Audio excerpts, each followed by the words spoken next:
Thank you, everybody, for being here. Again, my name is Eric Marsh. You're watching MBKCares Wellness Wednesday stream.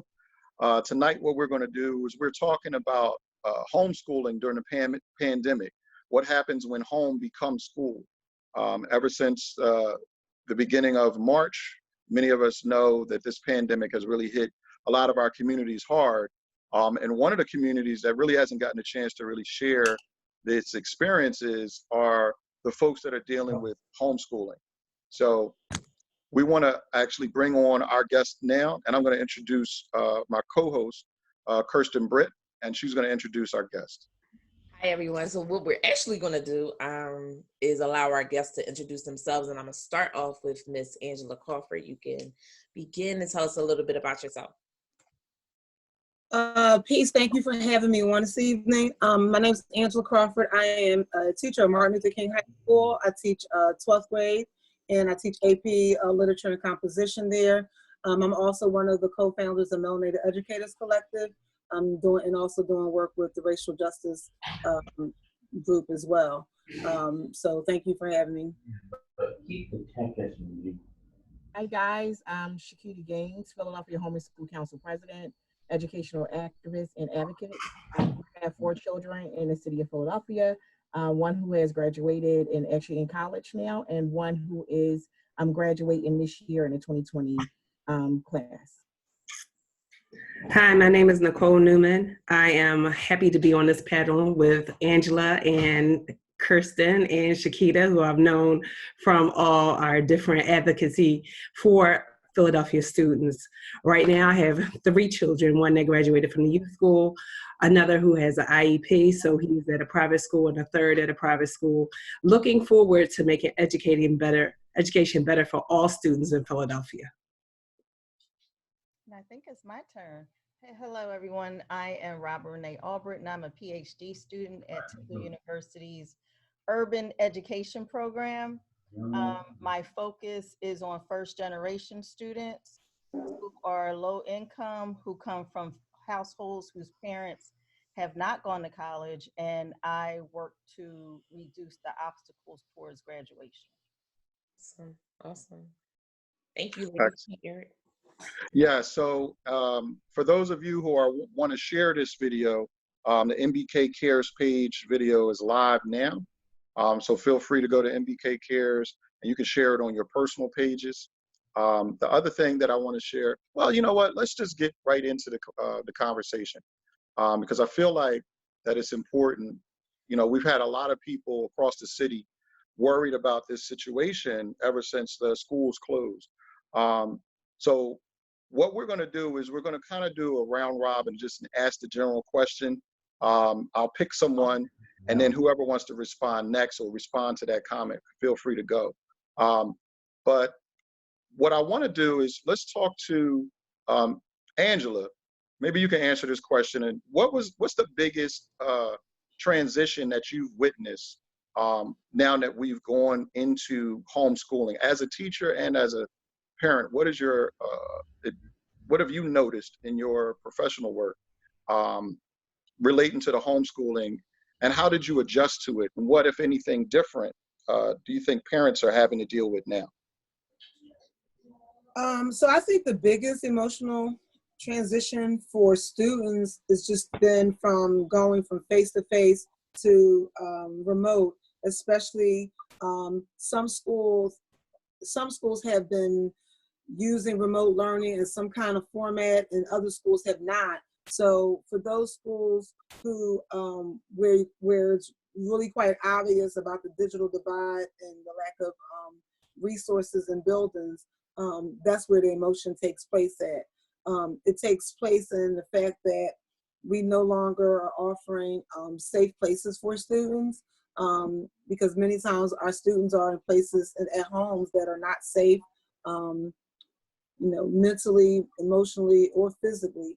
And then, you know, that plays a big role in this transition too. And a lot of kids are depressed and sad, and having primarily 12th graders, just this whole overflow of not having prom, not having graduation, not being able to, say their goodbyes to people who have been in their lives for a long time, to teachers and their classmates.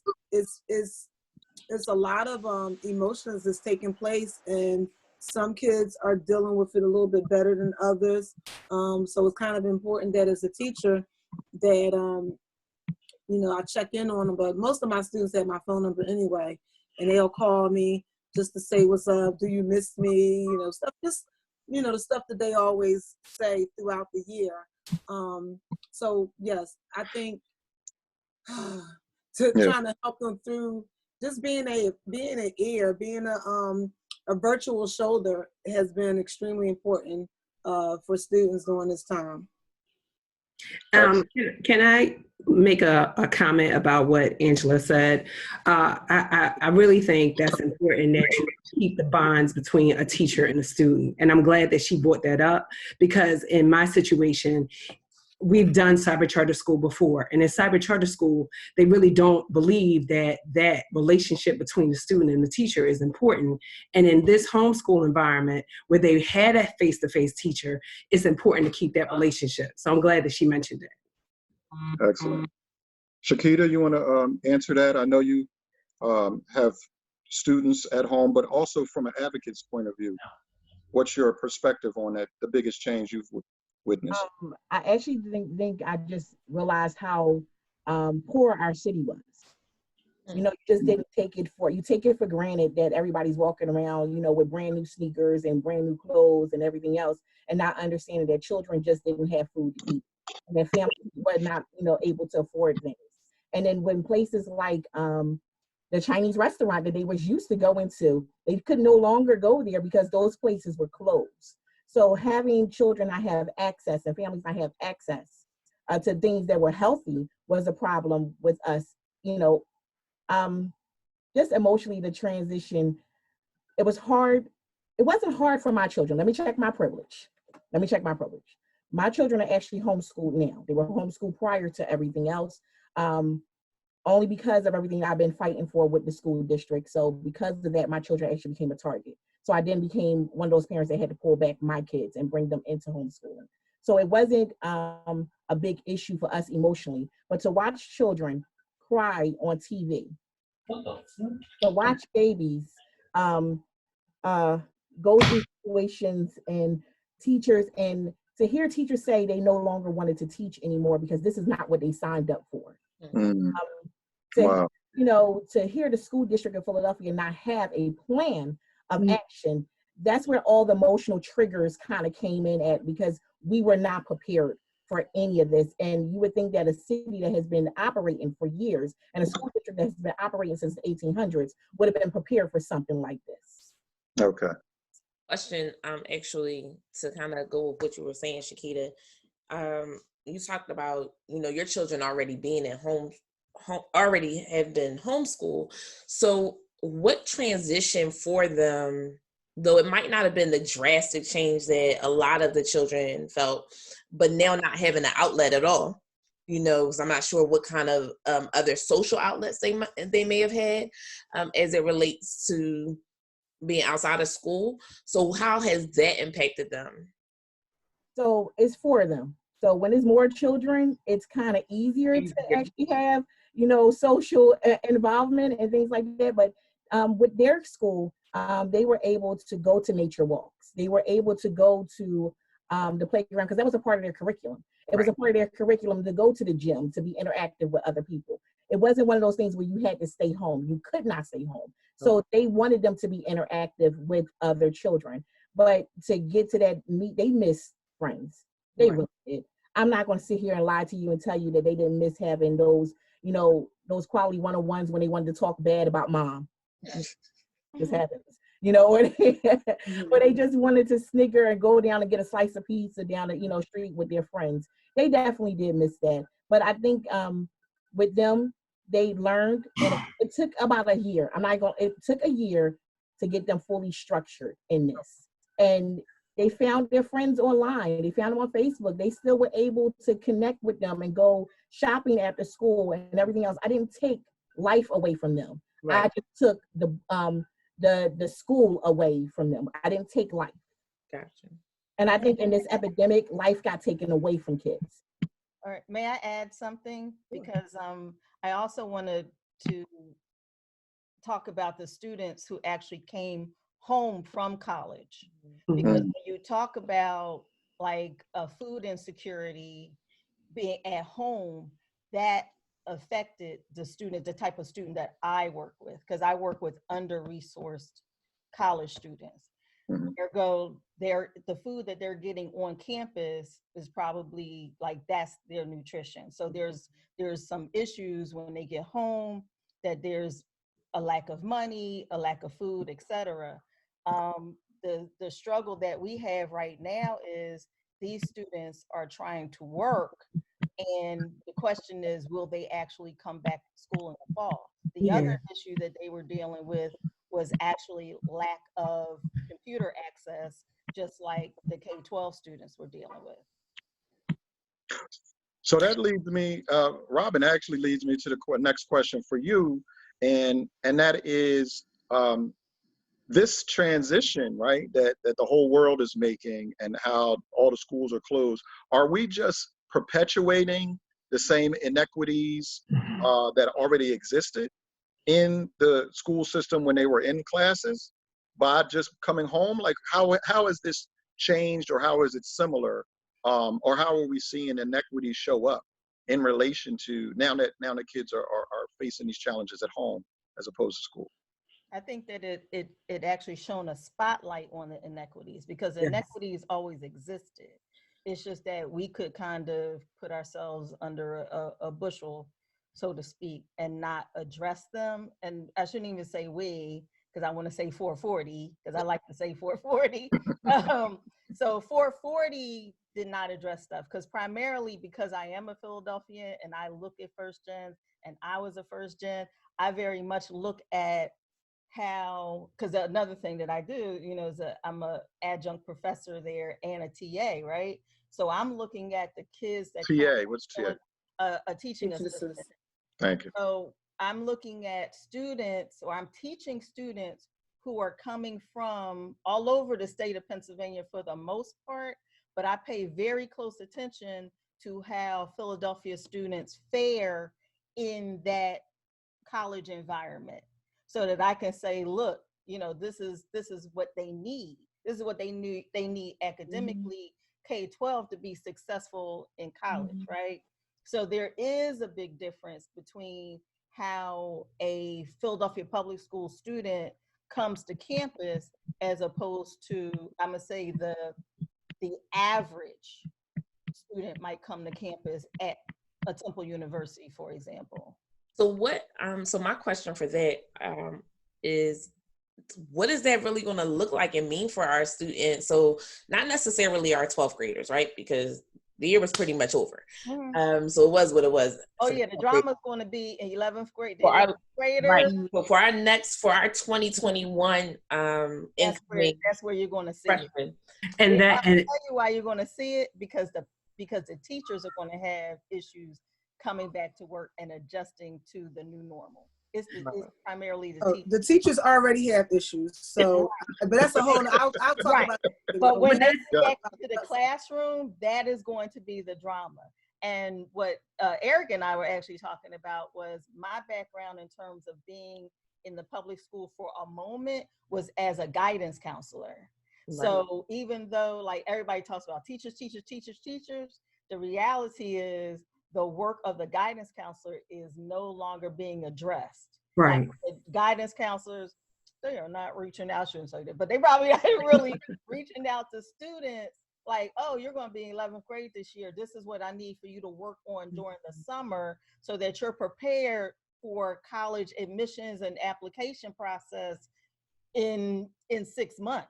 Because the reality is these kids that are now in 11th grade, this year, 2020, they will be applying to college. So within the next 6 months, they're going to be applying to college. And who is looking at that? Who's dealing with that? Well, I'm honest to say, Martin Luther King High School counselors and our Gear Purse coordinator, they are actually doing that work.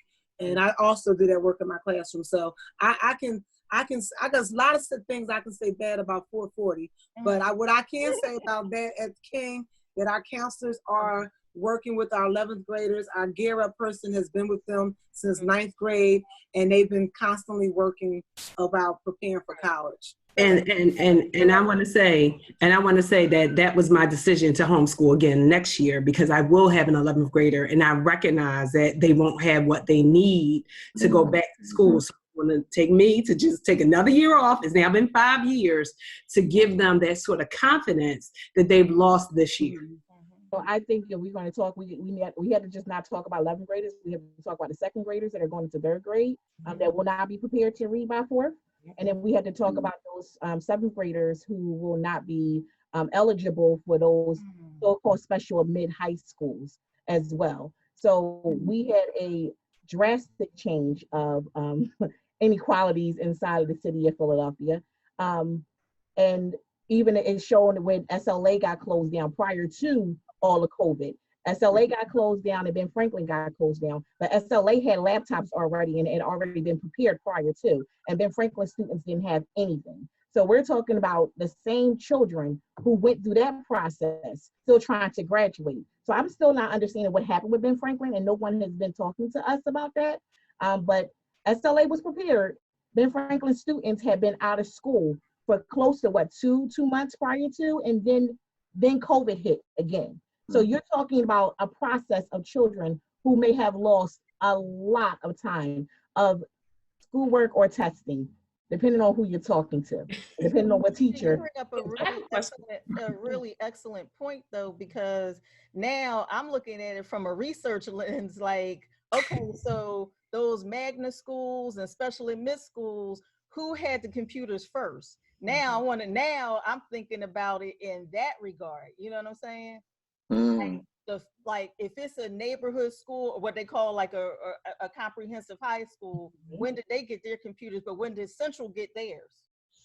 So those are like really all good points, and they're making me think about, well, one, what as parents can we do to help best support our children? So I know, like for Nicole, she's like, I'm gonna do this again. We're gonna do homeschooling again. But for our parents who that's not really an option, like this wasn't really an option. You know what I mean? Like people were thrust into a situation where they didn't have the choice to say, I want to homeschool my child. Right. Like, my child's just home and I still have to go to work and I still have to do X, Y, Z. So how can a parent be best supported? How can a parent best support their student in these situations? And in a situation like you were saying, like a Ben Franklin situation, you got half the year gone. So how do we navigate those situations for our students? So this is what I would say, that the neighborhood, the neighborhood has to become the neighborhood and the community, and not just the hood. You now have to then have people that are inside of your neighborhood and rely on them. And that's one thing that Facebook and Instagram and all that has been good for right now, is nurturing the whole child instead of just worrying about what they look like on a test score right now. So shout out to those groups that came up, even working educators and everything else. They came up with all kinds of solutions and forms, and they found their own way of getting lessons together. We can't always rely on 440, and we can't rely on someone else to do our job. It's time for the community to come together and actually start talking to organizations and companies that's working. You have retired teachers in probably every neighborhood. I'm being honest. You have teachers that are in every neighborhood. You have community leaders in every neighborhood. We have been down this road prior to this. Right. 50s, 60s, 40s, you want to talk about it, we've been here. What we learned is in those processes, it's time for a community to get together and actually do the right thing by each other. And I can't give any much more or pull from that, but I can only give out the data that's given to me. So if Angela has information, I'm gonna pass it forward. If that's gonna help her have kids in her classroom because she's gonna take on that lead, then she's gonna do that. And I respect that, and respect that from any educator that's gonna do those things. But we have to get together as a community and actually do this together. Well, I want to talk about what you can do as a parent, because the reason I'm homeschooling next year is because I found an online curriculum that parents put together for free. And it's called All-in-One Homeschool by So Nicole, before you finish, a whole curriculum is out there for 9th through 12th grade for K through 8th grade. Nicole. So I just wanted to interject because that was actually one of the questions we were going to get to later on. Like, we want you to share those resources. And Right. I didn't want to cut you off, but I want to try to have the conversation in kind of a particular order, right? Because I was going to come to you and ask you the question about, we're talking about homeschooling, but what we're doing, is what we're doing now during COVID really homeschooling? Or can we even call it homeschooling? And what does healthy and effective homeschooling actually look like? So what is, you, as someone who's as experienced doing this, you and both Shakeda, what does homeschooling really look like compared to what we've been thrust into? Well, you have to decide as a parent, do you want a grade or education? And that's the first most basic question.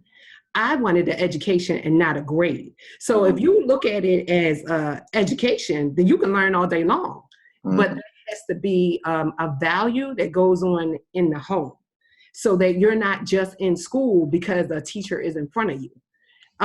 We found apps like Duolingo to teach foreign language. We found, I'm not really happy with Khan Academy, but you can understand your child and their logic to be able to break that down into why math is different from that person's logic.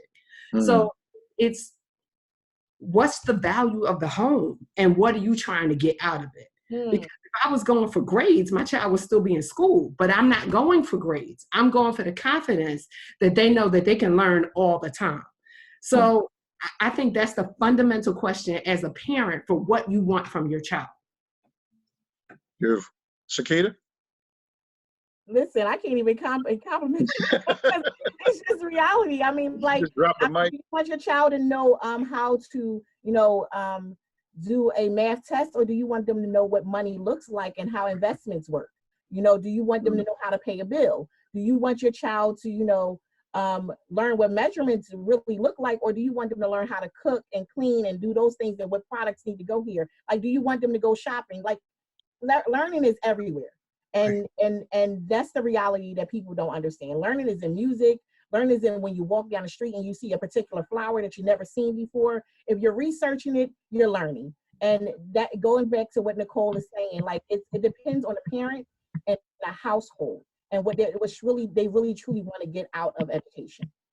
And so I think, so for me, and I agree, but I think this goes back to the inequities, right? So this is where all of that is highlighted. So if my parent doesn't have the education, the knowledge, the wisdom, the understanding to advocate in that way, or to know that these are the questions they should be asking, then I suffer. And there is no one to kind of fill that gap in as it relates to, because I'm not in the classroom, and that easily slipped through. So I have some mentees at a high school I'm not going to mention, but they easily not going to class. They weren't going to class before COVID. So now this whole idea of being able to contact them, it took them weeks after they first gave out computers to get computers, like all of these different things where parents might not have been as involved in the first place, especially in high school. Parents seem to be a little bit less involved sometimes. I'm so glad you brought that up, Kirsten. Let me just tell you, that's why I started teaching financial literacy, because we keep saying inequity exists. It's not inequity. It's not having the resources or knowing how to get those resources. So we paid $10 for our internet access 3 years ago. So it was just somebody on Facebook told me about it. And how do you give those resources to people to say that, okay, you can buy a $200 phone or you can buy a $200 computer. What's the best choice for your child's education? And Duolingo is free. So I don't necessarily agree that it's financial. I think it's an equity of information. And but it's also about structures. It's also about policy. That's good. And those things are put into place, right? Hold on, Angela first, and then Robin. those things are put into place for this divide to occur, right? So if we're structurally, if laws and policies are made to structurally divide our students, to continue to oppress our students, to not give them the resources that they need. So also as a first generation college student, when you walk into a Temple or you walk into a Lincoln or wherever you walk to, do I feel as a student adequate enough to even be in this place? Now I got a whole nother social emotional piece that's attached to this, because I'm looking around and all these people from other places. But I'm not talking about college though. But we have to acknowledge that critical race plays a very specific role in how our students are educated, how Black children in this city, how poor children in this city are educated. So there's no qualm about why SLA has laptops, or why Central has laptops, or why ENS have laptops,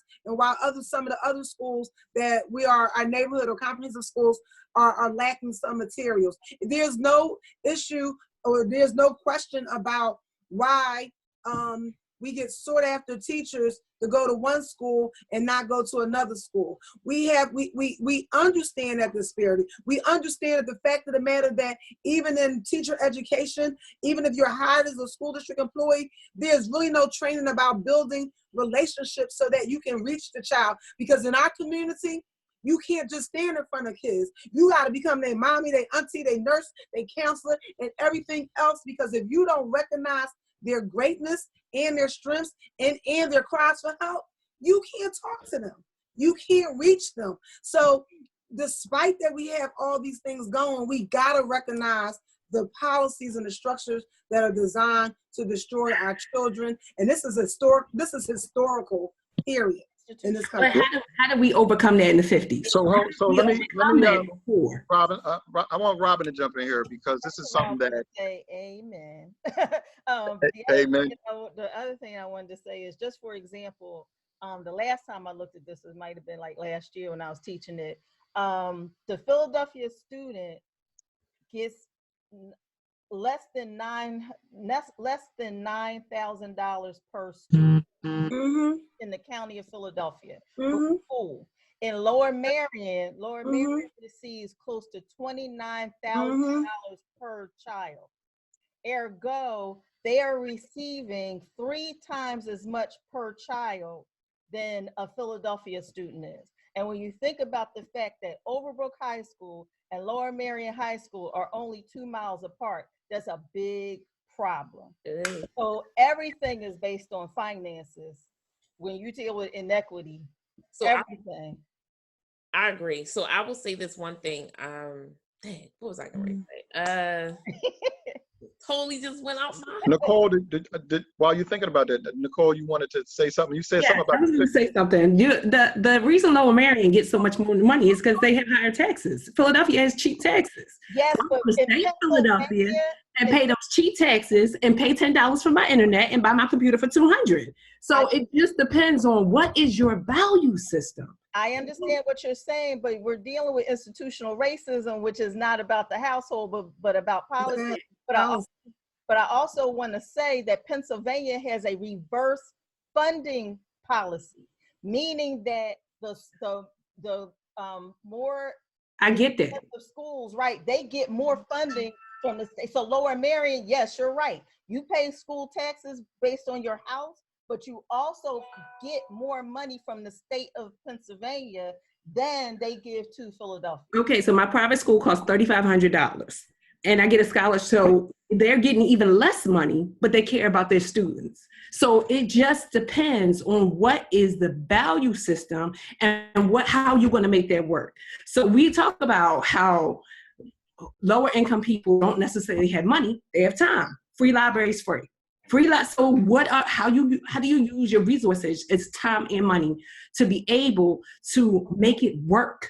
And so I get that there is inequity, but I'm not going to let it stop me from saying that I need to give my child the confidence that they need to move forward. If there's an online curriculum for free, on all-in-one-highschool.com, I can supplement their learning in school to be able to give them what they need. Now, I understand college is a whole different ballgame, but that starts with what are we doing in kindergarten, what are we doing in third grade when those institutional racism occurs and they're calling your child a terrorist and they're telling them he can't come to school because he got a kufi on.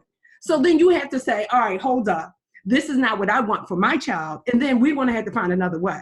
But just don't say that, oh, it's institutional racism, so I just have to accept it. Because I'm not.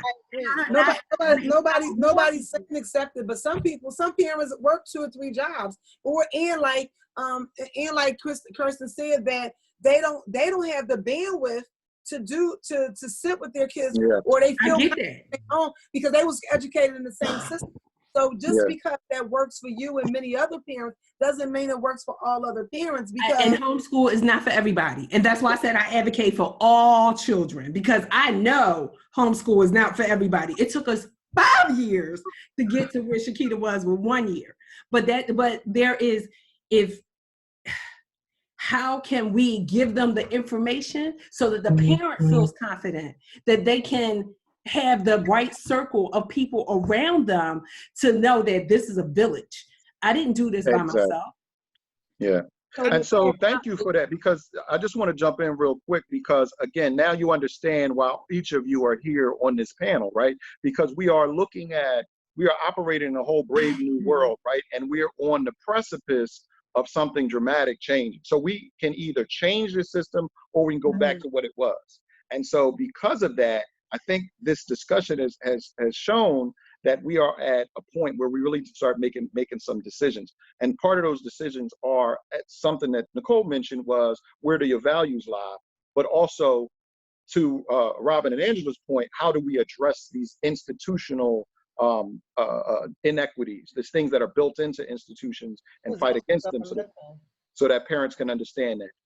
Kirsten, did you have another question that you wanted to ask? So I have another question. I'm gonna pause on the question, but I wanted to say, I think that kind of goes to what Shakeda was saying before about community and really being able to pull on. So it's not just enough for us to say, okay, well, this organization is doing this and this organization is doing that, because the parents who may not know enough, or because I don't want to say people don't love their children. They obviously love them. They go out there, they get shot, they get run over. You're going to see how much they love their child, but they may not have the understanding around education that I have and its importance, right?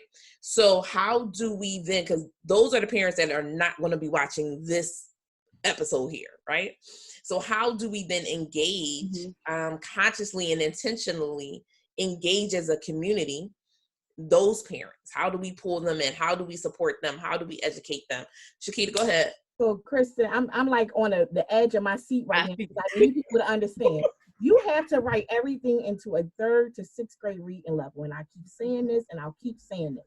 And it's not because our parents are slow or dumb or anything else, but we know that some parents are English speaking, not, they're second learners, they're second learners, whatever. They may not have that knowledge or that wisdom. You don't want to underestimate people, but you don't want to overestimate anyone. If you put things in a way where people can actually understand it, you'll get more people to actually come out and look and want to research more. I have parents that was in my building when I was at Finletter Elementary School, and they spoke not a lick of English. But if I put something, and I asked one of my Spanish speaking parents or, whatever, to write something in 2 lines to say, hey, this is what you need to do, I seen a whole slew of them come out. And it wasn't because I made this big long post. I hid all the messages inside of there where they couldn't find or dissect it. It was because I gave it to them right then and there, and the information that they wanted. Everybody doesn't want to be coached into something. They want what they want, when they want it, how they want it. Parents are working, to Angela's point, parents are working 2 and 3 jobs, regardless of how poor they look or everything else. Their jobs are making $7.25 here, $7.25 here, $11 here, just to make sure they put 3 children through school. So when you have that much going on, you don't have a lot of time. No. What you do have is enough time to say, hey, I know your school is giving this. I know this is what's available for me. I can do this. This is what it is. here you go, let me get my child educated. But if you do things on big scales and hide things, and I think that's what every school district and any urban neighborhood has done. They hide information from Yes. parents. And it takes us a long time to dissect each and everything that's available to us, because parents didn't even know that homeschooling was available to them. How you didn't know that homeschooling was available to you and it's a right? So if you didn't even know that, that's a problem. And I love that point that Shakeda is making, because technology is its own animal. It has its own conversation. And I was doing a training for students to fill out, for parents to fill out the Children's Scholarship Fund application. And I had no idea as a technology person that it was written on a college level. So if you're going to write it on a college level, how do you expect a parent to walk through it? So one of the ways that you can get to parents is start at daycare centers. Start at where they're taking their children. And so, but somebody has to be the advocate to go out there and not say, I got an organization, come to my website. No, we got to be able to give them the information, and pen and paper still works. Those flyers still work.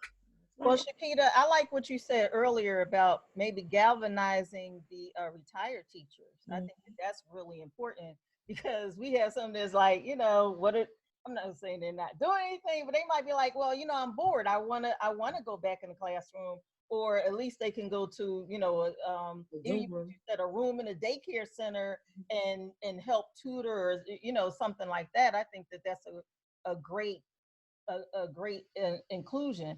But I also want to say regarding Gear Up, that could be another program that could, because that is a Department of Education program. Everybody pays taxes for Gear Up. So perhaps the Gear Up people can be more available to students who don't just go to Ken. Because I look at haves and have-nots. So if Gear Up is at a school, that means that they are a have. That means that they have a privilege that maybe some other high schools in that area don't have. So at this point, we can't be selfish with our privileges. We have to be able to give that to everybody. The other thing that that I wanted to say was something that Nicole said, but I'm sorry, I forgot. But I'll remember in a minute. That's okay. Because I just remember my question from before.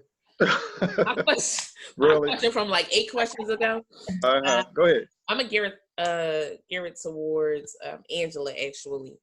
So we were talking about, I wanted to talk about how in the classroom already, like I know some schools where the teachers have been changed multiple times before COVID. So we were talking about in maybe a 5-month span, students not even having a consistent teacher. How is the district even handling that kind of situation for our students who didn't? I can't even get it out. How is that being addressed for like classrooms that didn't even have a teacher? So let me jump in here before you answer that, and I just want to give you a caveat, right? This is a way out. We are not asking you to answer for 440, because that's definitely a question for 440. Oh, I wasn't going to answer that way. I wasn't going to answer that way, because as I stated earlier, I got a whole lot of issues with my employer. So yeah, that wasn't going to be her as melanated educators collective. Yeah. There you go. I don't listen. I may be working there, but I don't never mind talking with my name on the thing. Okay. So, so to answer your question about these high turnover schools and high turnover schools, talking about in terms of teachers, that's a huge problem, and especially our, and I hate to use this word because that's how they identified it with 440, low testing schools. That's their word, not mine, because I got a whole nother issue with testing too. But anyway, so when we say that we have all these problems, the kids are this, the kids is that, the parents don't do this, the parents don't do that. Every excuse imaginable that society has given are given in those schools. There's usually poor leadership on a school district level. There is lack of teacher support, which is the number one. But my biggest pet peeve is that I got to tie in teacher education programs again, because 88% of teachers coming in are white and female. Mhm. And they come from, up on the hill, down in the valley. They have no idea how to walk down Erie Avenue and feel like they're going to be good. You know what I'm saying? So they have no idea of the culture. They also, for many of them, have this, savior complex. I'm coming to save the little poor kids. Mhm. They got single parents and their fathers are probably in jail, and I'm going to come and save them. That mentality. And therefore, I just love all the children, and I don't see color. Well, then you don't see the kid. And that's in that low, sometimes in the lower grade. Then we got some ones in the higher grades. Like, I'm not here to build relationships with kids. Right. I'm here to teach content. Wrong answer still. So they can't handle the school. Nobody is training them. Nobody is getting them ready. Principals ain't supporting them. They throw them in the classroom with these kids, and kid could go like this, and they like, ah! They fearful for their life, and a kid come like this to me, and I'm going like that to them, because I understand culturally what we're trying to do. So they're gonna leave, and the district can't replace these people. They could replace them, but they replace them with the same type of people. So I mean, in Dr. Height's credit, he does have an initiative to hire more Black educators, but somebody's gonna shoot me for this one, but I'm gonna say it. All skin folk and kin folk, and just because you hiring the people that look like us don't mean they for us, because sometimes they have these ideologies and concepts that, we understand that we got to play the game and we live in a duality, but you just can't wash out who we are as people and just ignore it just so that you can be successful, by America's standards. So that's why we're going to have this in and out, and it's going to constantly happen. And those schools where it's happening 4 and 5 and 6 times a year is simply because there is poor leadership, lack of resources, a lack of support, and really no love and relationship building for kids and families and communities. That's really the bottom. So we're going to go back to the institutional racism, because exactly the fact that, and I'm going to say it's my school's fault. Okay, the reality is this: we mess up. So I got be, because I gotta watch my mouth. So we mess up, and students don't want to become teachers. Am I right, Angela? So you are right, because it's no appeal. So you got a small amount of people that look like us who go into the schools of education. The majority of them do not look like us. So when I say certain things to them in class, I do not like censor myself at all, because they have to know the truth. I do not agree with integrated classes. I believe that Black teachers need to teach Black children. Our children need love. Our children need understanding. I do not believe in mismatched classes. I am tired of Black boys getting suspended primarily because they got a white female teacher and you got a Black boy. Got two things of opposites that are clashing, and we expect something wonderful to look at the end of 12th grade and like, well, yeah, they're going to go to college. Exactly. Think of Amy Cooper as your Black son's teacher. Thank you. Number one. Who actually paid money into the Obama camp. So whatever. Well, I mean, you know what? So that's exactly what. But that's what we're dealing with. That's the kind of teacher we have, because there's something that's going on in the K-12 piece that we don't even get kids who look like us that even want to be teachers. So that actually, Angela, I want to jump in real quick, because that actually leads us to the next question, which is from one of the viewers. And when you talk about this trauma that our children are experiencing in school, one of the questions came from Lori Smith, right? And Lori is asking the question: how are you managing doing school at home, which is already a challenge, while also at the same time dealing with the grief, trauma, and weight of the most recent brutalizations of Black people? And so I will even add not just the brutalizations of Black people, but again, it goes back to these inequities, the murder, well, and also just the trauma that is a result of dealing with the COVID crisis. How are you managing to handle all of that?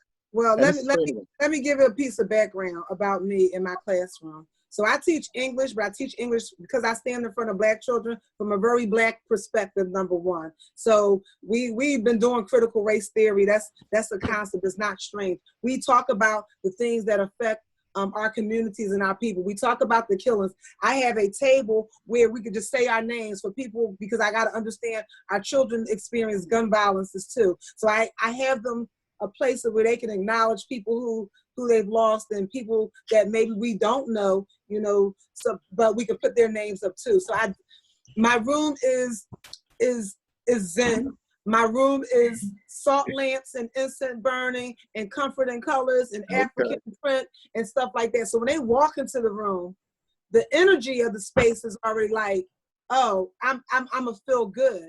But I'm very real and transparent with my students. Like I said earlier, my students have my phone number. They call me sometimes, even before COVID, crying, this is what happened, this is what happened. And we walk through this process because, you know, outside of being an educator, like I'm also a holistic health coach and I do some other stuff too, right? So they already know these things about me. So I've been supporting them emotionally before COVID. So when they need me, they just call me.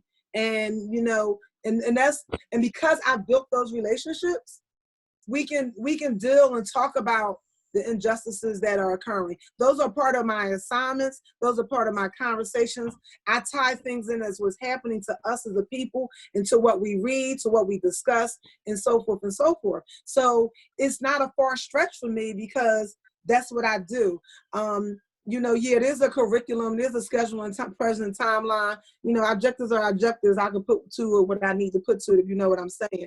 But first and foremost, I label myself as a revolutionary teacher because we are in a battle and we have to prepare ourselves and our children in order to move on and move forward. So, but I also this is 24 years for me, right? So I also been trained by old school teachers. Right. Number one. So my first school teaching assignment was E. Washington Rose Middle School.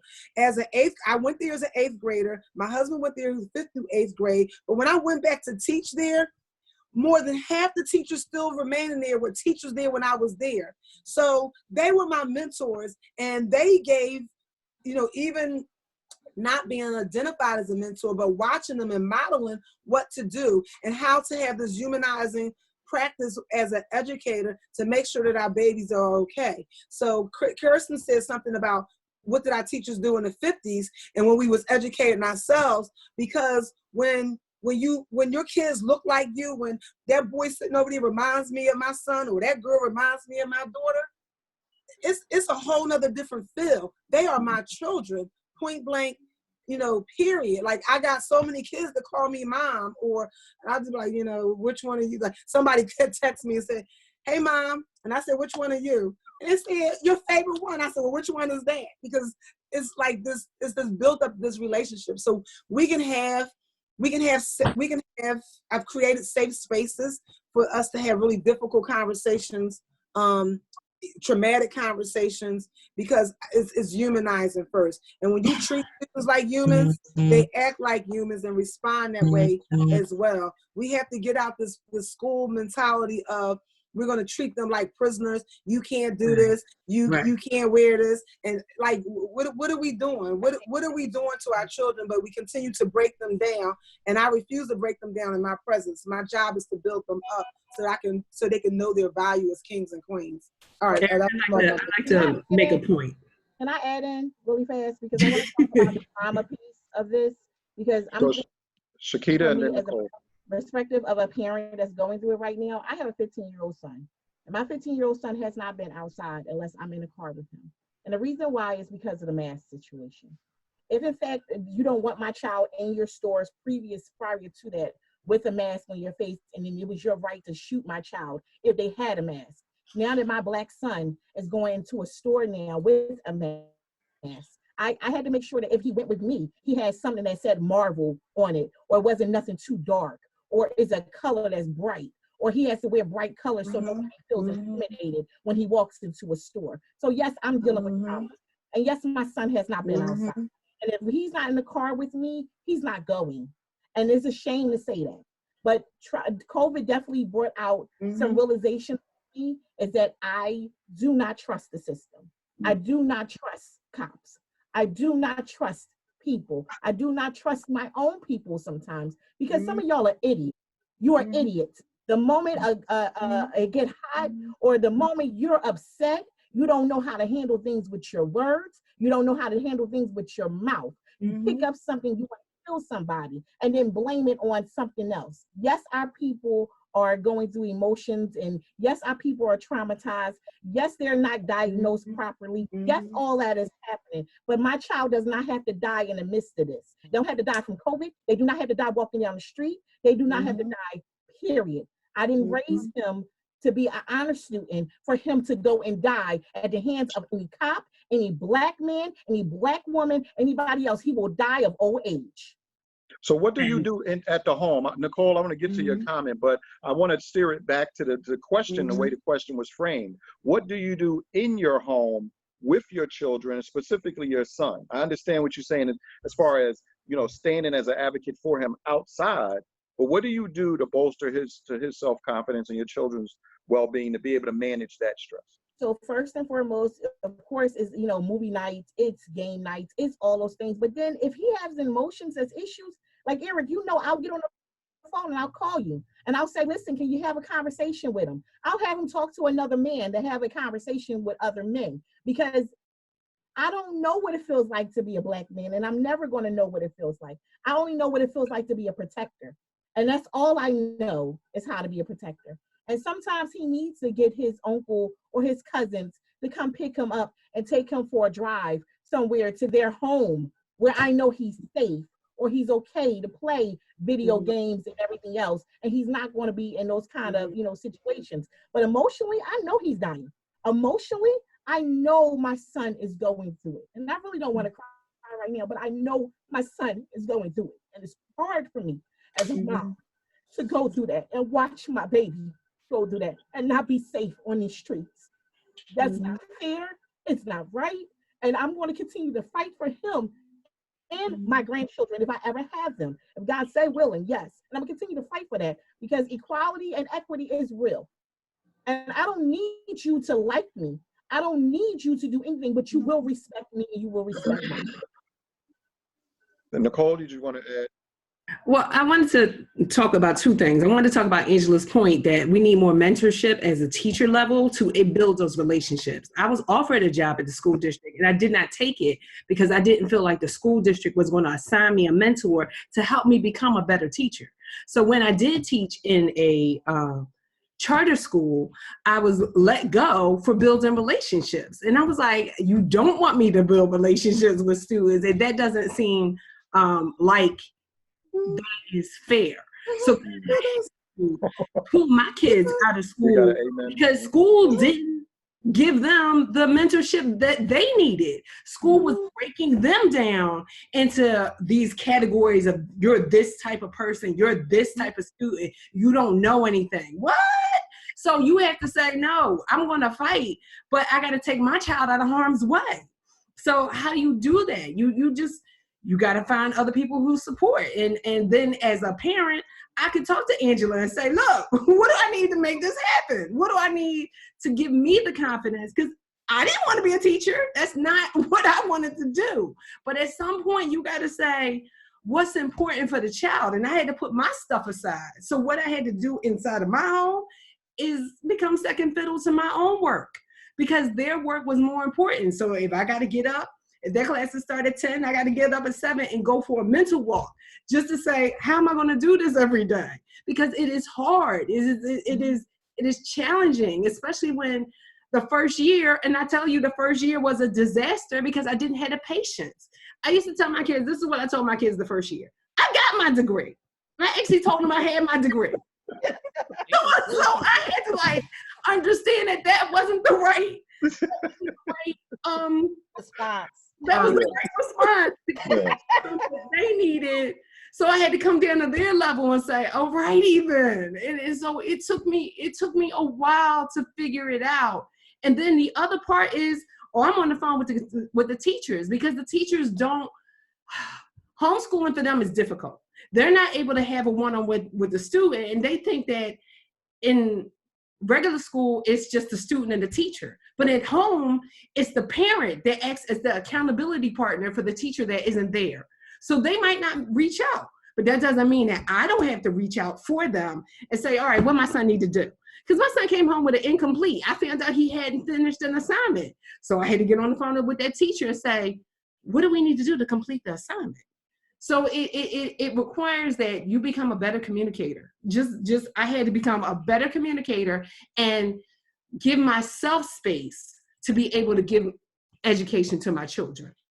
I wanted to, and thank you for sharing, both of you, for sharing. I wanted to, even as a parent, I wanted to speak to something as a parent, to answer the question. For me, so I have a daughter who just completed her first year at LaSalle. And when you talk about how do you deal with all these other traumatic things, so my daughter she's my foster daughter, it's my daughter. So that's what I say. I'm only saying foster for the context of this conversation. But that comes with its own set of issues, right? And its own set of watching my child. And I thought about this as Shakeda was sharing, to watch my child go through some of the depression that I know that she goes through and she's experiencing as it relates to her own family issues and trauma, then not managing that well, and then being thrust into this online world. Like if she wanted to do school from home, she would have just stayed home and chose a school where she could be on the computer. But she wanted, and I wanted her to be on campus for a reason, because I knew she needed that community, right? I knew she needed that space. And so now that gets completely turned upside down. And then you add into it the amount of people that she has lost, friends, whether it's a violent, gun violence or whatever, people that she has lost in her life over the last year. So when you talk about, well, what do you do? So for me, it has really been about having those hard conversations, right? So I don't like to see my baby suffer. But having to push her to have these conversations that she might not necessarily want to have. And it's funny, we were having a conversation, like I was listening to gospel music, and she was just like, I don't like listening to gospel music because it makes me sad. And I'm like, what it does is it makes you feel. And so she doesn't want to feel. And so listening to that puts her in a space where it's like, now I have to acknowledge that things are wrong. And so as a parent, I've had to push her to acknowledge that there are things wrong, and that's life. That's a part of life. And we have to talk through some of these things. And so having those conversations that you might not normally think to have, now you're being pushed in that space because they don't have anywhere else to go. They're home with you all day. So being forced to have those conversations, I think, just being real and honest. Like, I'm a very transparent person, especially with my children. And I think it has helped our relationship because I will give them the truth. You know, this is what's happening. This is why it's happening. This is how I see it, and ask them how they see it. And we just have those conversations. So I think that's been most helpful for both myself and for my child, because I don't like to watch them suffer. And I'm very honest with her. It hurts that I can't fix your problems, right? I'm just honest. I can't fix it, and I don't always know what to say. I said, so sometimes my not saying something is just because I have no idea what to say. I don't want to make the situation worse. But I tell her that so she knows that my silence isn't me ignoring her, but it is sometimes me just trying to figure it out. So the first person in her family to go to college? So kind of, sort of. Yeah, I'm just saying sometimes they feel that is a whole nother, right. So they feel a guilt, and then a part of her is feeling good because she's making this progress. Exactly. But the progress was stopped short. The progress was not first year. So it was hard. Like, I'm trying to walk, and now you put a whole wall. So she's going through a lot of struggle right now because the stuff all over the place. Exactly. Yeah, and Kirsten, my daughter's going through the same thing. So my daughter Zuri is a senior in school. So she's due to graduate. She's supposed to be transitioning into college, and she turned 18 all during COVID. right? Mm. And so those stresses and challenges, and so I asked her a couple of questions, and I told her we want to have this conversation. And so she sent in a couple of questions just in terms of, one, for the homeschooling parents. I thought this was funny. The homeschooling parents that are on, do you feel lucky that you don't have to go through the adjustment process that everybody else is going through Yes. in order to do homeschooling? Absolutely. Yes. Yes. Yes. Yes. My God, yes. And also to the academic question, she wanted to know, how likely do you think that the fall 2020 semester will have to start at home? And what does that look like for what does that look like for those who are going to start college and college life going forward? What is that? Well, my son's university sent the email last week that they will be returning to campus. I know some other campuses. He's at Lincoln University. Okay. So, but I know some other colleges have said that they're going to be online. Some, so, it's an individual choice. I think in terms of the school district, I know Dr. Hyde is saying that we're going to be in the classrooms. I just don't think that's really possible, considering that they're going to follow CDC rules and regulations. If we're talking about social distances, sometimes, it's been known to we have 40 kids in the classroom. So yeah, that's not going to work. I don't know a school like Northeast who has 4,000 students who's taking temperatures for every student that comes in the building. And how does that work when teachers a lot of teachers don't even have their own classroom. They travel from class to class to give instruction. They share classroom spaces, and so there's a lot of kids in one room, there's a lot of teachers in one room. I don't, just based on just a couple of those examples, I don't really think that we're going to be in there the way that we were. So I'm gonna add on to that, Angie, and I'm gonna go into listen, we shut down for COVID, but then we had schools that were shutting down because of asbestos. Right. So when you have that whole situation in play, and then there was they could say they did deep cleaning all they want to, but there was no reports out of deep cleaning that actually happened or any real asbestos removal that has actually happened. So because that has not even happened, you're going to have children going into schools that's already, so if COVID doesn't catch them, cancer will. So this is where, we have to draw the lines and say yay or nay to that. And I'm not trying to push for this, but we also know that a second wave of COVID is supposed to come through. So how do we prepare for the second wave of this? And then tell people that they're going back to a classroom, like Angie said, with 40 or more children. And then children that, may need other services. Special needs services got destroyed in this process. Yeah. Completely destroyed. They disrespected these parents all the way through and did not even answer their questions. There are going to be so many lawsuits at the end of this that I'm amazed that we'll still be standing after this. And this is a good scapegoat to not go back to school, because I don't see how the district is going to justify doing clean-ins for asbestos when they can say, oh, we can shut down the school now just because we don't have COVID. We have COVID. So the big draw of technology is expanded class size past the number of kids, because you can have a class of 200 kids online. So I'm as my financial hat turns on, I'm saying, the district is not going to even want to open because they have a funding issue. And if you have a funding issue and you don't have to pay for substitutes, you don't have to have those contracts, and you don't have to have teachers calling out, you can actually get back into the black financially. And so I that's where I'm questioning. And let's talk about colleges. Now, colleges are going to lose money, but they need to lose money anyway. Just jump in here. Sure. This is what I found, because we have been having a lot of Zoom calls with the administration. Temple University is not going to be open in the fall. Majority PWIs, which are predominantly white institutions, will not be open in the fall. The majority of schools that I'm hearing that will be opening in the fall are HBCUs. That's the reason why I asked you, where your son was going, because I'm seeing right there a racial disparity between what schools, what children are we can send back to college and which ones we can't. But what's the reason behind that? What do you feel like the reason is? Come on, spit it out.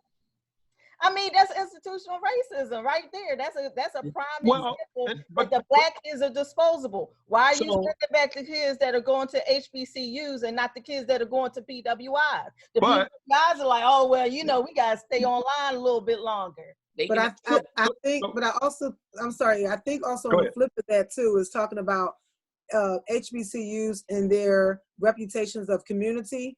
And our kids definitely need community on one hand too. So I go, so my son is going into his junior year, and he's like, Mom, I don't want to be online. That was the whole point of me being away. I want to go back to school. You know, they miss their community too. So I think that when they have nurturing places to be at, they also want to be there. Because I know some of my students who are leaving me are going to HBCUs. They definitely need that type of support because their home lives aren't that supportive. So everybody's been talking about this buildup and the anticipation of feeling that or seeing that. But I do definitely understand Yeah, I mean, I institutionalized definitely racism understand part. that part too. But I always look at endowments. I look at how much money schools By money. had. and that's where I was going to go with. So Mhm. when we deal with that, when we're talking about, Mhm. you know, maybe the PWIs will say, okay, well, we're going to reduce tuition. Like we're not going to have that much money coming in because everything is going to be online. So we got to reduce tuition, but there will not be money coming in for meal plan. There will not be money coming in for residential life. Mhm.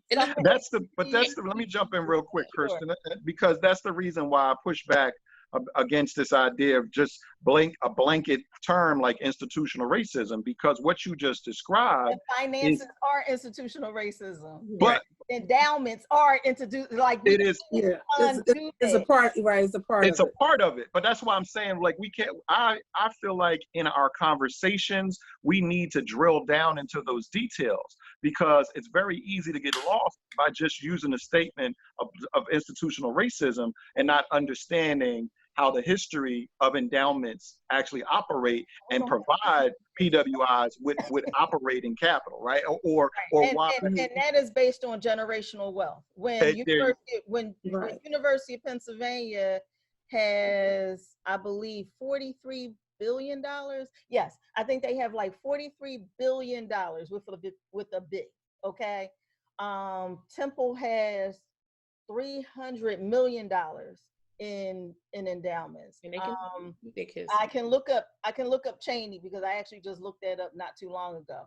But when you look at those schools, it's about generational wealth. Who are the people that actually graduated from that school? Those alumni are giving back and then give back to and it. that is what those endowments that's a whole nother allow them to do. That's so right. there's some schools that say, okay, well, we can't afford not to open because we need them to give us money for housing. So who is bailing them out? Money for right.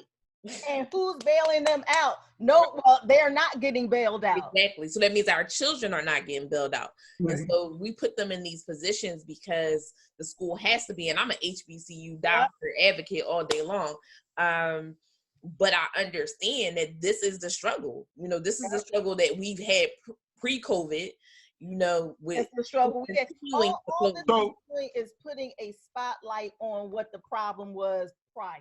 Exactly. So listen, so that's our transition. That's our transition, because we're going long. I don't know how much time. Wait. I have to get this one question in from James. All right, get that in, and then we're going to go to resources. We're going to talk about solutions after this. Okay.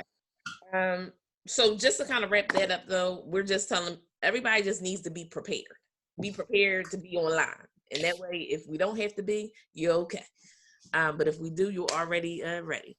So James A said, I think the difficult part of managing homeschool is, one, we weren't prepared and we didn't have a transition point into cyber school. And then two, we keep forgetting we are dealing with families impacted by generational trauma. So we have several barriers to break before we are even on a fair playing field regarding education systems. And I think that just kind of goes with the flow of everything that we have been saying around inequities and disparities that are already in place. So I don't think it's really a question, it was just more a comment. All right, so we can start talking about resources that anybody wants to share. Oh, I had lots of them. Yeah, Nicole, I'm sorry for cutting you off earlier. Go ahead, you go first. Okay, so first of all, my name is Nicole Azizah Newman. You can find me on Facebook, and my job is to give out resources. That's what I want to do. That is my mission. So one of the great ones for learning languages that gives you confidence to be whoever you want to be is Duolingo. And Duolingo is free, and you can download it on your phone. If you are a parent, you can look at a whole homeschool curriculum online called All-in-One Homeschool. .com. It's called, the tagline is Easy Peasy. EAZYPEASY. I'm sorry, EASYPEASY. So Easy Peasy will give you a whole curriculum, and just talk to your teachers. Talk to your teachers about setting expectations. So if your child knows the expectation and your teacher knows the expectation, then your child has nobody to run from, nobody to say, well, my teacher didn't tell me this.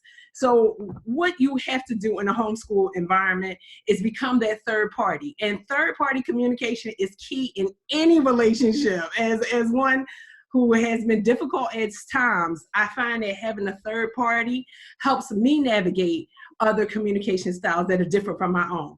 So free library, if you didn't already have a library card, please invest in that. They have a great online media stream. They have great videos, and they have lots of catalogs. And just make sure that learning is everything you do. It's not just opening up a book. It's going outside. It's having that mental break. It's, YouTube is a great place to learn. Chemistry is cooking.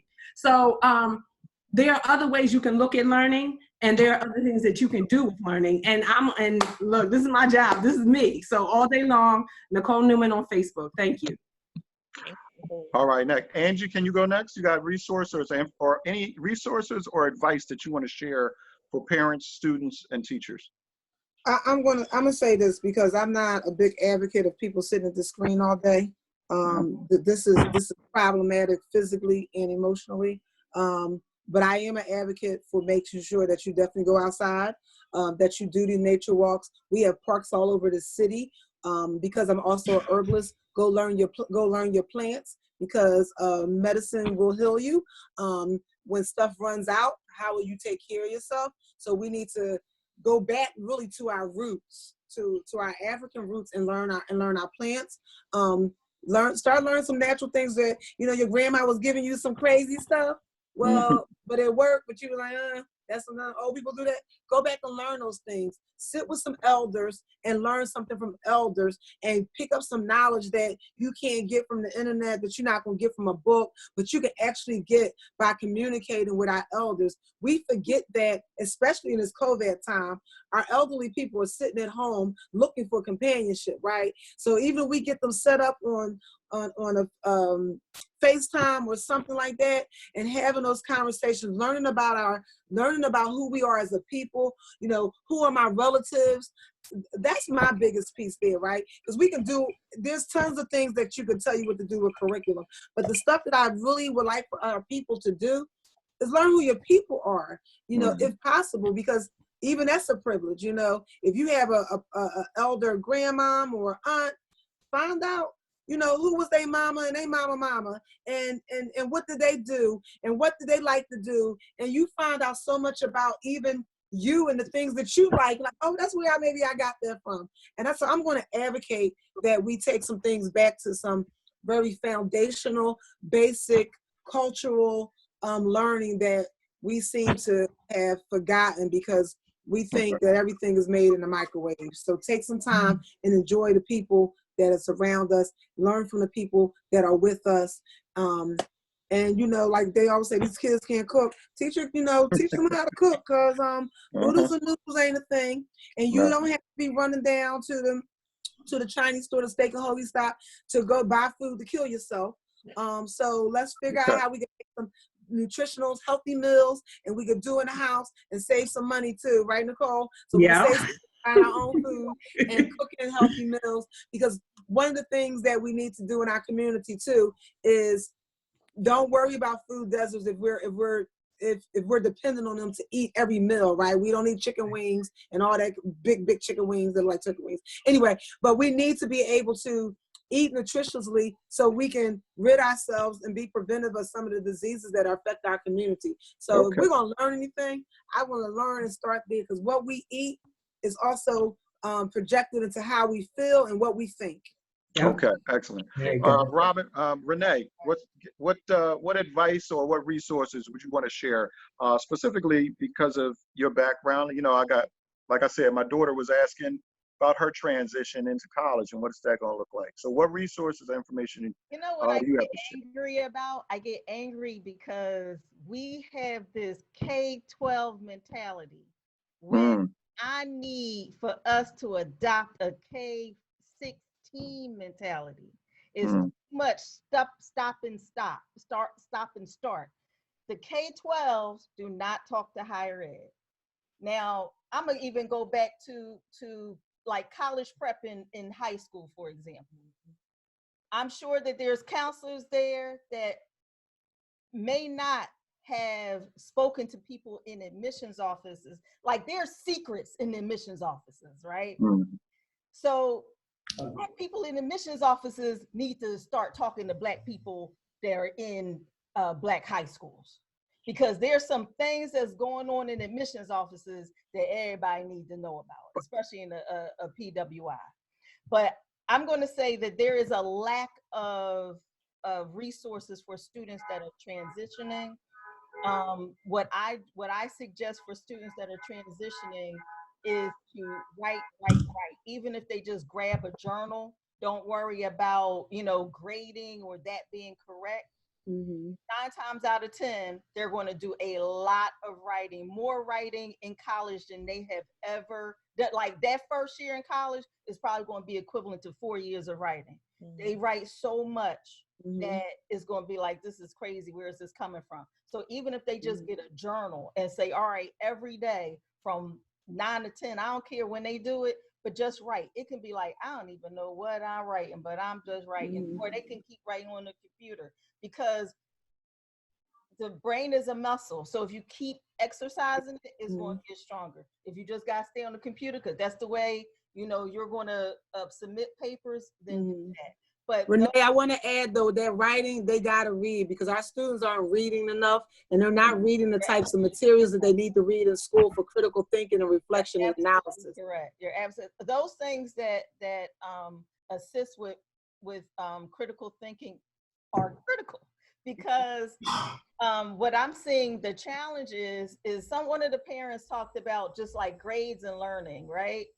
So the challenge is that in schools, a lot of times they're looking at the grade. They're not looking at the education. And in college, it totally flips, right?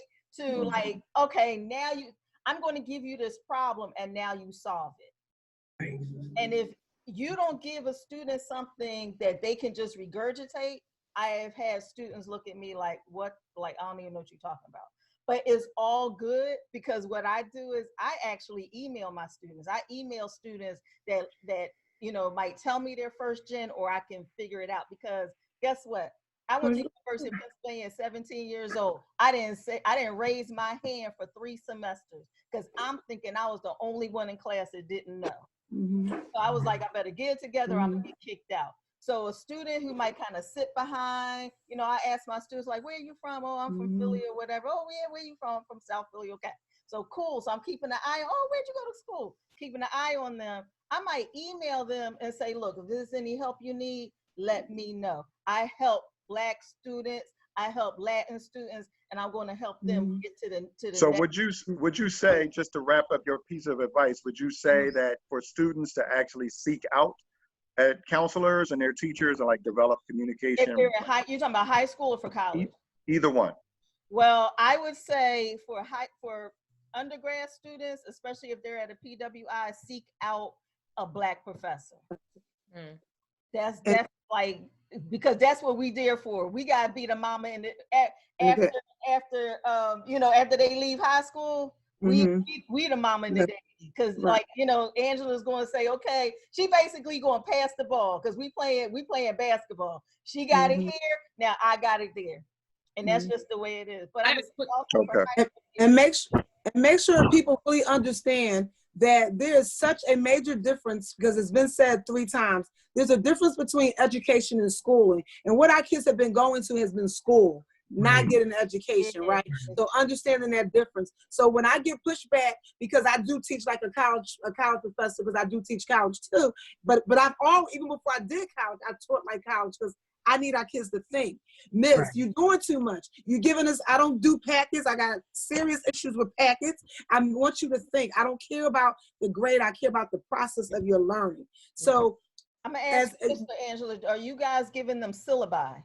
Because I give syllabi. I really want them to get syllabi because I feel bad. Like I have so many students, when they get that syllabus, that scares them. When I taught middle school, I gave out syllabi. So yeah, I do that. So one of the things that parents can do to advocate also is to ask for a syllabi, number 1. Number 2, also, even if you can't be there all the time, but email that teacher, because when that teacher know that you're checking up on them, they got a little bit more attention to your kid and not to just, you know, let them wash over and forget about it. Number 2, make sure they ain't getting a bunch of packets, because that's shortchanging your kid. They're not thinking, how are they invested in learning? Because filling in this blank and they get an A is not learning. So those are the things too that as parents that you can advocate for, because we have to do this. You can't expect that teacher to have high expectations, because a lot of them won't. You got to have high expectations and force it upon the teacher, because let them know what you expect as a parent. Shakeda, jump in there before we lose you, because I know Shakeda got you. 1 second. I just wanted to ask. So really quick, I just want to let you know that if you go on our group page, which is Philadelphia Homeschool Council page, you will see all these organizations, all these different people finding resources, and they put those links in our page. So you are more than welcome to join our group. And our group actually offers all information from all walks of life for everyone. Say your site again. It's Philadelphia Homeschool Council group page.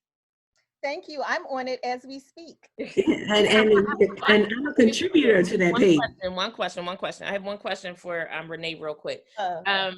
One, as it relates to resources for our students that are our 11th graders preparing for SATs, college board. What are they doing about waivers? So where they would normally have to get things from their school. That is a great question. I'm actually going to, I put in a note to one of my professors.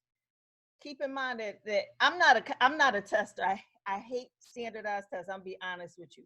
But one of my favorite professors, black man educated at Morehouse, he actually writes questions for the college board.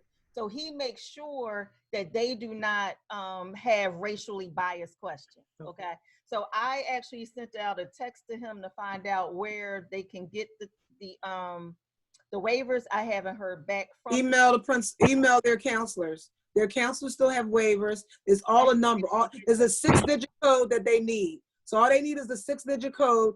Get it from the counselors. They should be able to provide that to you with no problems. And that's for the ACT and the SAT, right? And what that's for both. So college waivers for applications, how are they going about? You got to get those from the schools themselves, but the schools are actually, they're going to honor all of them for next year. And there's a common app too, so they could do a common app that will cover a lot of schools. And where would they get the common app?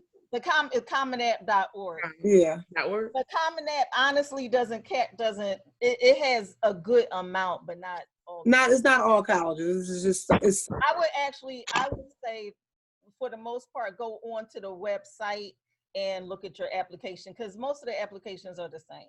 Like Temple does, but really when you do Common App, there's like, okay, my name, my address, all of this, but then they send you to the site. You still got to do stuff for the college, so it doesn't save you the time that people think it's done.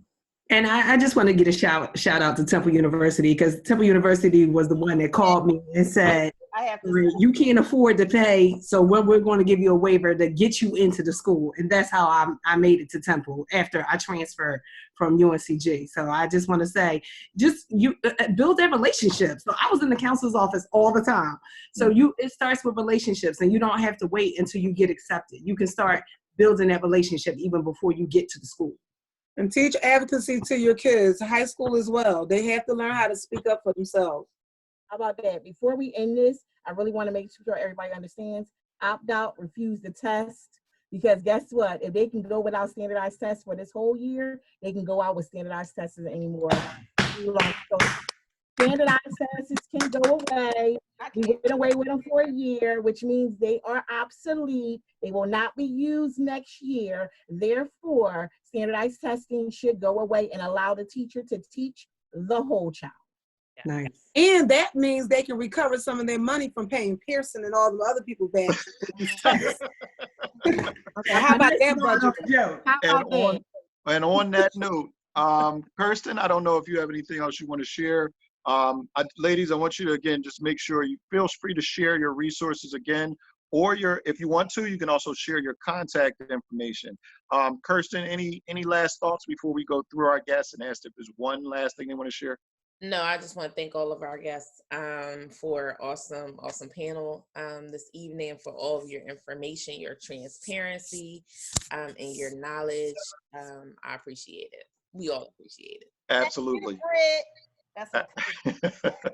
Thank you. So again, I just want to go through each person because we rattle off a lot of resources and some information. So I just want to make sure that some of the folks that were following along have it. Also want to make sure that Isan, who is following along with us, is able to write this down, because what we'll do is we'll also share it again in our comments and in subsequent posts so that people can have this information. So I know, Angela, you talked about holistic living. You talked about getting in touch with your roots, which just touched my heart. I'm telling you, you don't know how grateful I am about that. Any website or contact information you want to share, Angela? You can, a couple of things. You can reach me on our website, www.melanatededucators.com. Collective. We're also on Instagram at Melanated Educators Collective. We're on Twitter at MEC. MEC, yeah, that's what we are. I can be found on, let me see, what is my email? Cherie Nia, CHERIENIA, HW@gmail.com for holistic health information. And I'm also Angie Girl on Fire on Facebook. I'm Angie Girl on Fire on Instagram, and I'm Angie That Girl on Fire on Twitter. Excellent. Shakeda, do you have some contact information or a website you want to share? Philadelphia Homeschool Council. Remembering that we oversee all the member home schools in the city of Philadelphia, www.philadelphiahsc.org. You can find us on Facebook, Twitter, and Instagram at Philadelphia Homeschool Council. Also, just a shout out to my team for honoring 73 essential workers who are senior high schools. High school seniors, please make sure all your counselors are actually putting out your information so we can honor those students. And yes, please join. Okay, Renee, any information you want to share? I'm working on my website now. They can just reach me at TUF as in Frank 32385 at temple.edu. Okay, and you did share was the College Board. Yeah, collegeboard.org, because you can actually set up your whole profile. They change the questions every day, and it's really good because they have different SAT questions, ACT questions, all of that. Tell your students when they set their College Board up, use their personal emails, not their school district emails. And once they leave schools, that account, they lose their emails. So use their personal emails just to add to that. Excellent. Okay. They should just use their name to create it. It doesn't have to be like, anything crazy. Right. And professional email. Yeah, thank you, teacher. Professional email. Last but not least, thank you. Nicole Okay. So my contact information is really social media. That's the best place to get in touch with me. But my website is also www.nicole-newman.com. My background is just looking at technology and how do we use technology to give our students the necessary tools for the 21st century. And part of that is talking about financial literacy. That's my passion. There are a lot of resources in Philadelphia, and unfortunately, like I think it was Shakeda who said that we hide information. We hide information from parents. And I want to make sure that they know that no matter what your financial income, I actually help them get more money through low income programs than you could as a middle class student. So let's just talk about it. How do we get those resources to empower our people no matter what their financial situation? Excellent. Ladies, thank you so much. This is amazing. I appreciate it. We could have kept going longer, but unfortunately, we've actually been on for quite a while. But I know the folks that have been tuning in have really appreciated it.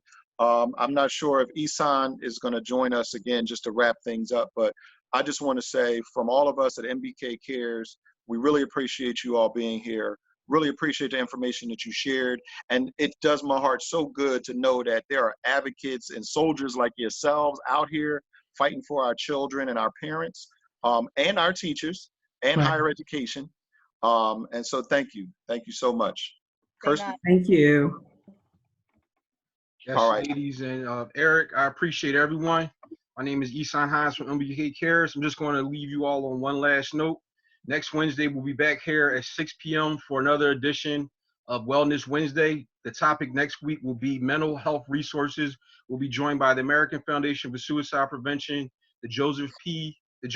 Peters Institute, and also from DBHIDS. I hope I got that acronym correct, but we're going to have some resources provided. Also, next Thursday, June 4th, we will have a Talk Stage Live. The American Foundation for Suicide Prevention will be doing a webinar called Talk Saves Lives, where they'll also be doing suicide prevention training for anyone out there over 18 years of age who would like to participate. The registration information for that is on MBK Cares website and also on MBK Cares Facebook page. Thank you all for tuning in to Wellness Wednesday. Have a peaceful night. Thank you. Thank you. Peace and love, everyone. All righty.